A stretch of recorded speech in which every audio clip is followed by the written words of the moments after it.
Welcome to our channel. Today we how to log into Bitbucket with Atlassian Access detailed guide step by step clearly.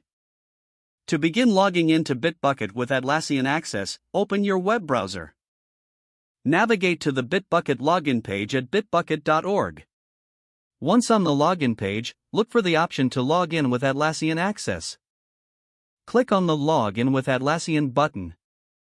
You will be redirected to the Atlassian Access authentication page. Enter your registered email address associated with your Atlassian account. Click the Continue button. Next, you may be prompted to enter your password. Type in your password and select Login. If you have enabled two-factor authentication, you will need to complete that process now. Follow the instructions provided for two-factor authentication. Once authenticated, you will be taken back to Bitbucket. You should now see your Bitbucket dashboard. If you encounter any issues during login, check if your email address is correct. Verify that you are using the right password. Ensure that your Atlassian Access account is active and in good standing. If necessary, reach out to your organization's administrator for assistance. Congratulations, you have successfully logged into Bitbucket with Atlassian Access.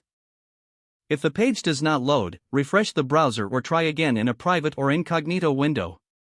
Make sure you are using the correct email address, then retype it carefully to avoid small typos. If your password is not accepted, use the reset option and create a new strong password you can remember. Check your spam folder for verification or security emails, then complete any requested confirmation steps.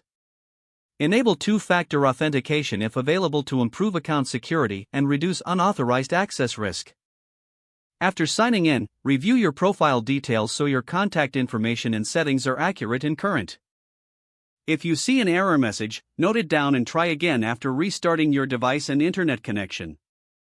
Log out when you finish, especially on shared devices, to keep your account and payment information secure. If the page does not load, refresh the browser or try again in a private or incognito window. Make sure you are using the correct email address, then retype it carefully to avoid small typos. If your password is not accepted, use the reset option and create a new strong password you can remember. Don't forget to like this video and subscribe to our channel for more step-by-step tech guides.